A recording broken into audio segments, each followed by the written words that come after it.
저는 그림을 그릴 때 만약에 사람을 그린다면 사람의 형체대로 그림을 그리지 않습니다. 이 사람을 둘러싼 여백을 그립니다.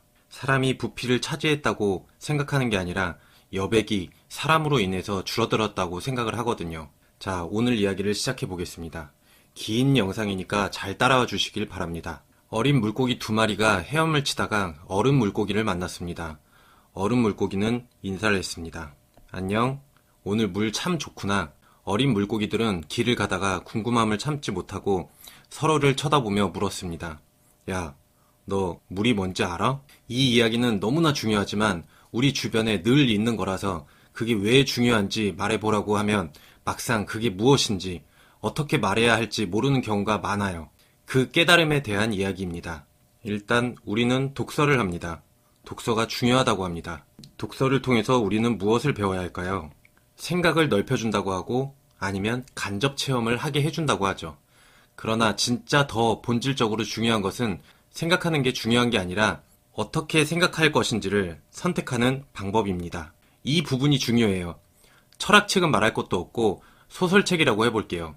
소설 속의 주인공은 사건을 마주하게 되고 내적 갈등을 겪는 과정을 지켜보고 그의 생각을 읽게 됩니다. 그리고 그 주인공이 어떤 선택을 하고 그로 인한 어떤 결과를 지켜보게 됩니다. 이런 과정을 지켜보면서 우리는 단순히 생각하는 것을 벗어나서 어떤 생각을 할 것인지 선택하는 방법을 배우는 것이죠. 이런 면을 봤을 때 술술 읽히는 책을 많이 읽는다는 건 원래 자신이 갖고 있던 생각이 범주 내에서만 뱅뱅 돈다는 이야기죠. 독서를 통해서 발전이 없다는 것이죠. 내 생각과 다른 책, 읽으면서도 내 생각과 달라서 불편할 수도 있는 책, 내 생각을 한 차원 더 높여줄 수 있게끔 같은 문장을 두세 번씩 봐야지 이해가 가는 책들이 내 사고를 한 차원 더 높여주고 생각의 폭을 넓혀주겠죠.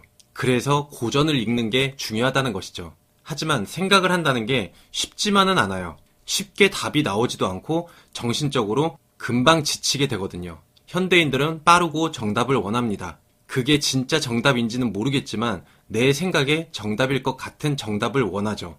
이번에는 조금 다른 이야기를 해볼게요. 두 친구가 술집에서 만났습니다. 한 친구는 신을 믿고 한 친구는 신을 믿지 않는 무신론자였죠. 둘이 적당히 취한 상태에서 신에 대한 이야기를 시작했습니다. 한 친구가 이런 얘기를 했어요. 야, 나도 하나님한테 기도해봤어. 지난달에 내가 눈사태로 산속에서 영하 40도에, 참고로 이 이야기는 알래스카에 사는 사람들 이야기입니다. 눈사태로 눈에 갇혔을 때 절박한 마음으로 기도를 해봤어. 아, 하나님이 계신다면 저를 죽게 내버려 두지 말고 꼭 구해주세요. 라고 기도를 했지. 무신론자 친구가 이런 이야기를 하자 신을 믿는 친구는 이런 말을 했습니다. 하나님이 살려주신 거네. 안 그러면 어떻게 여기 있겠냐? 그러자 무신론자 친구는 이런 말을 했습니다. 아니거든. 에스키모인들이 구해줬거든. 에스키모인들이 날 구해줘서 마을까지 살아온 거거든. 자, 이 이야기는 우리 주변에서 자주 볼 수가 있죠. 무신론자와 유신론자의 대화가 보통 이렇습니다. 한 가지 사건을 두고 두 사람이 전혀 다르게 보고 있죠. 이 두 사람의 마음에는 각자 다른 믿음, 신념이 자리 잡고 있는 것입니다. 서로 틀리다고 생각을 하죠. 생각의 폭이 넓은 사람은 나와 반대되는 생각을 갖고 있는 사람의 의견을 인정해 줍니다. 내 해석이 전적으로 옳고 다른 사람의 의견은 무조건 틀렸다고 하지 않거든요. 여기서 한 차원 더 들어가 볼게요. 제 최근 영상 중에 다윈의 진화론을 반대하는 영상이 있죠. 거기 댓글을 보면 제 의견에 반대하는 분들이 많이 보일 겁니다. 다윈의 진화론과 다윈 진화론에 기반을 둔 이론들이 맞다고 합니다. 자기가 배운 것, 자기가 본 책에서 말하는 것들에 머물러 있는 거죠. 그것들에 대해서 자기도 모르게 믿음을 가진 것이죠. 학교가 틀린 것을 가르쳐줄 이유가 없다. 유명한 사람들, 그리고 지금 학계에서 인정받는 이론이 맞고 유명하지 않은 이론이 틀린 것이다. 왜냐? 하버드 교수들이 틀릴 리가 없다라는 신념을 갖고 있는 것입니다. 리처드 도킨슨 교수나 조던 피터슨 교수는 정답만 알고 있는 걸까요? 우리와 가장 DNA가 비슷한 동물 보노보와 수천 년의 생활을 간직해온 원시 부족인들이 증거를 보여주고 있는데도 보이질 않는 겁니다. 어디에서 그런 신념이 생기게 되었는지를 생각해보는 게 이번 영상의 핵심 주제이기도 합니다. 같은 사건을 본다고 똑같이 생각하는 게 아닙니다. 정치를 봐도 그렇죠. 우리가 사는 세계를 해석하고 그 밑바탕이 되어주는 생각의 기반이 문화와 언어 같은 것들에 의해서 자동적으로 만들어진다고 생각을 합니다.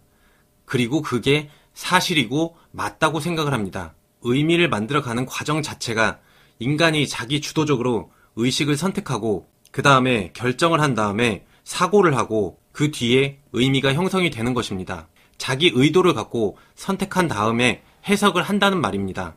이건 독단, 자만심에서 나오기도 합니다. 신을 안 믿는 친구는 에스키모인들이 구해준 것이라고 믿고 있고 기도는 쓸데없는 미신이라고 생각하며 자신의 기도를 안 들어줬기 때문에 신은 존재하지 않는다라고 해석을 하고 있습니다. 신을 믿는 사람도 자기 해석이 옳다고 믿고 있죠. 트루먼 쇼라는 영화처럼 자기만의 세상에 갇혀 살면서 자기의 생각이 옳다고 믿는 게 자만인 거죠. 어떻게 생각할지를 선택하는 방법, 이렇게 생각할 것인지 저렇게 생각할 것인지 선택하는 방법, 이걸 깨우친다면 자만에서 벗어나 겸손해지죠. 그래서 독서를 제대로 많이 하는 사람들은 겸손합니다. 인간이 인식할 수 있는 영역의 한계를 깨우친 거거든요. 나 자신의 한계를 깨닫게 되면 나 자신에 대해서도 항상 비판적으로 볼 수 있는 사람이 됩니다. 그렇게 된다면 내가 틀릴 수도 있구나 라는 관점이 언제든지 열려있게 되어 있게 됩니다. 사실이라고 확신했던 것도 착각이나 틀렸다는 것을 알게 됩니다. 여기까지 잘 따라오신 분들이 몇 분이나 계실까요? 대부분 이 초반 물고기 이야기에서 뒤로 가기 버튼을 눌렀을 텐데 여기까지 듣고 계신 분들은 생각의 폭을 넓히고자 하는 의지를 갖고 계신 분들일 겁니다. 그러면 이어서 가볼게요. 운전을 하고 있다고 생각해 볼게요. 그런데 택시가 갑자기 내 앞에 무리하게 끼어들어서 급정거를 할 수밖에 없었습니다. 화가 나죠? 당연히 빵 하고 클락션을 울리겠죠. 여기서 화가 나는 게 당연한 건가요? 나를 중심으로 일어나는 사건들은 내 입장에서 생각을 했다는 겁니다. 우리가 느끼고 있지 못하지만 내 중심으로, 내 입장으로 모든 걸 해석합니다. 아까 물고기가 물을 처음으로 느낀 것처럼 말이죠. 자, 그렇다면 여러분이 택시기사인데 급동, 설사가 마려워서 거의 입구까지 식은땀을 뻘뻘 흘리고 있는데 주유소에 있는 화장실이 보여요. 위험하지만 사고는 안 날 것 같아서 끼어들었어요. 뒷차가 빵 하고 울려요. 어떤가요? 여러분이 택시기사라면 더럽게 빵빵거리네 라고 하겠죠. 그리고 일부러 급브레이크를 한번 밟아주겠죠. 자, 이렇게 사람은 각자 자기 입장에서 해석을 합니다. 느끼지 못하지만 내면 깊은 곳에 디폴트 값으로 세팅이 되어 있습니다. 세상은 내 위치, 내 눈높이에서 세상을 바라보게 되어 있습니다. 내 앞, 내 뒤, 내 좌우의 관점이 있는 것이죠.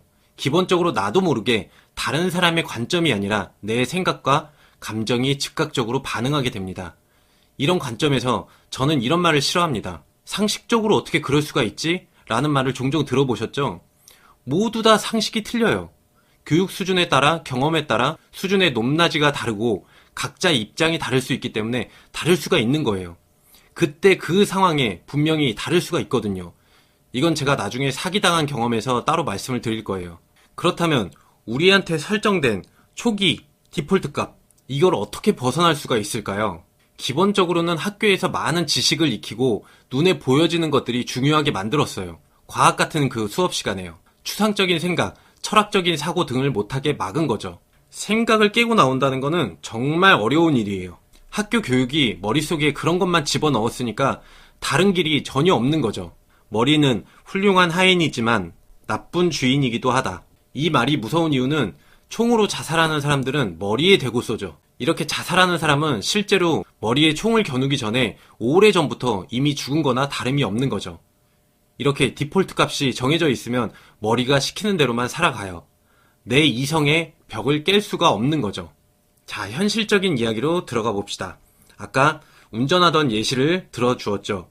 앞에 택시가 끼어드는 그 순간, 바로 그 순간이 선택을 할 수 있는 그 순간입니다. 화를 내거나 화를 안 내거나 클락션을 누를 거냐 말 거냐.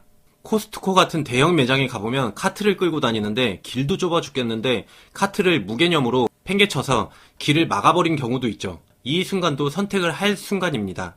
이 순간을 의식하지 못한다면 모든 순간이 짜증이 날 겁니다. 이런 순간 나만의 생각을 한다면 내 발 아픈 것만 생각을 할 겁니다. 세상 모든 사람들이 내가 갈 길에 마구잡이로 끼어들고 막아버린 느낌이죠.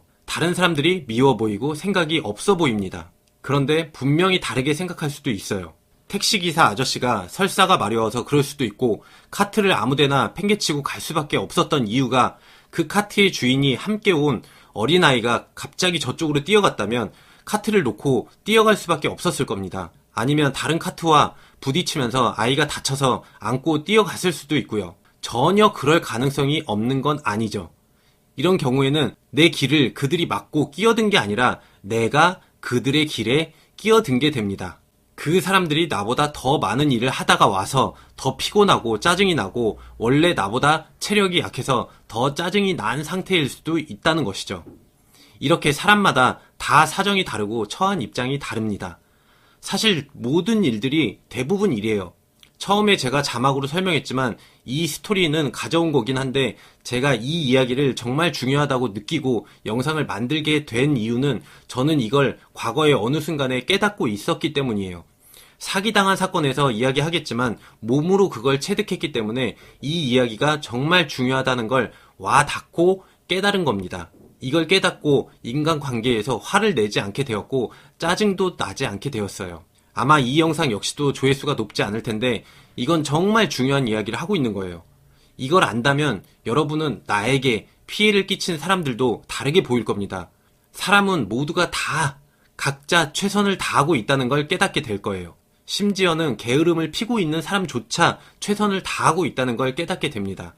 이런 걸 깨닫는다면 사람들끼리 부대껴서 짜증나는 그런 공간이든 앞에 차가 끼어들든 최악의 경우에도 그 의미를 찾을 수가 있어요. 그리고 모든 것들이 존재하는 이유와 그 아름다움도 느낄 수가 있다는 것이죠. 상황을 어떻게 바라볼 것인지를 결정할 수 있는 그 능력을 갖게 된다면 1000개의 눈을 가지고 있는 거나 마찬가지입니다. 아주 다양한 관점에서 볼 수 있는 능력을 갖게 되고, 그렇게 되면 모든 것들을 이해하고 사랑할 수 있게 되고 본질을 바라보는 통찰력까지 얻게 된다는 거죠. 아까 술집에서 그 두 친구 이야기로 되돌아가 볼게요. 믿음, 신이 있다는 믿음, 신이 없다는 믿음, 이 상반된 믿음도 모두 이해할 수 있게 된다는 것이죠. 믿음이 없는 사람은 없습니다. 무언가를 믿습니다. 없다고 믿는 것도 믿음이죠. 돈을 믿는다면 그래서 살아가는데 그런 물질적인 게 꼭 필요하고 그것이 내 삶에 만족과 행복을 가져다 준다고 믿는다면 절대로 만족하는 삶을 살지 못합니다. 내 외모, 신체를 믿는다면 항상 불만족하고 나이를 먹을수록 늘어나는 주름과 숱이 빠지는 머리를 보면 매일매일 좌절하게 됩니다. 권력과 명예를 믿는다면 나약함과 두려움을 느끼게 되고 두렵지 않기 위해서 더 강한 권력을 가지려고 할 겁니다. 지식을 믿는다면 결국 나의 무식함을 더 느끼게 될 것이고 그 무식함이 들통나지 않을까 매일매일 걱정을 할 겁니다. 지금 말한 이 믿음들이 나쁘다고 말하는 건 아니에요. 무의식적으로 나에게 디폴트 값으로 설정이 된 겁니다. 이 디폴트 값을 벗어나지 못한다면 나도 모르게 뻘처럼 빠지게 되고 나에게 종교와 같아진다는 것이죠. 믿지 못하면 지옥에 간다 라는 말처럼요. 내가 뭘 원하는지 무엇을 선택하는지 모르고 살아간다면 조금씩 방향이 틀어지게 됩니다. 살아가면서 이 세상 그 누구도 이 디폴트 값으로 살아간다고 뭐라고 하지는 않아요. 종교, 자기계발 강사 이런 사람들은 이런 믿음과 두려움을 먹고 살아가니까요. 심지어는 유튜브도 그래요. 그래야지 조회수가 잘 나옵니다. 머리가 좋은 사람들은 이런 믿음과 두려움을 이용해서 돈을 벌어갑니다. 제 영상의 의미를 깨닫는다면 우리가 항상 달고 다니는 이 머리통의 주인이 될 수가 있고 자유가 생깁니다. 진정한 자유가 무엇인지도 모른 채 우리는 자유를 원하고 있어요. 경제적 자유를 꿈꿔서 그것을 이룩했다면 그 자유로 무엇을 할 건가요? 이 얘기도 제가 나중에 다른 영상으로 해드릴게요. 여튼 자유에는 자유롭게 생각할 수 있는 자유와 노력할 수 있는 자유, 나를 희생해서 다른 사람을 도울 수가 있는 자유 등등 아주 많은 사소한 자유들도 포함이 됩니다. 그냥 내 맘대로 할 수 있는 게 자유가 아니에요. 이런 것들이 생각하는 법을 배운다라는 의미예요. 이게 아니라고 한다면 무의식, 초기 설정값, 디폴트 값, 환상을 쫓다가 이 사회에서 당연하다고 여겨지는 경쟁을 할 뿐이에요. 지금까지 제가 한 말들을 어떻게 해석할지는 여러분들 마음대로 해석할 수가 있어요. 반대 의견을 제시할 수도 있어요. 여러분들의 자유니까요. 무엇이 진짜이고 가짜인지도 중요하지만 내가 진짜로 원하는 게 무엇인지, 나에게 무엇이 의미가 있는지는 디폴트 값에서 벗어나야지 알 수가 있습니다. 이게 바로 물입니다. 그리고 우리에게 물이란 바로 그저 이런 것 뿐이에요. 의식을 갖고 매일매일 살아가는 건 정말 어려워요. 그래서 평생 공부를 하는 거예요. 그 공부를 이제 막 시작하게 된 거죠. 이 생각을 갖고 이 생각에 많은 영향을 받고 있었는데 이런 좋은 생각을 영상으로 만들어 볼 생각을 제가 못했었어요. 이분이 졸업 연설에서 한 말 때문에 여러분들께 소개를 할 수가 있었습니다. 이 연설을 한 사람은 데이비드 포스터 월리스라는 분인데요. 제가 이분에 대한 정보가 많이 없어서 누군지는 자세히는 몰라요. 그런데 이 사람은 나중에 이 연설을 하고 그 한참 뒤에 집에서 권총으로 자살을 했습니다. 자살을 한 이유는 제가 정확히 모르나 과거에도 이 사람은 우울증에 시달렸다고 해요. 그러니까 다들 건강 잘 챙기시고 깨어있는 사람이 됩시다. 오늘 영상은 여기까지입니다. 감사합니다.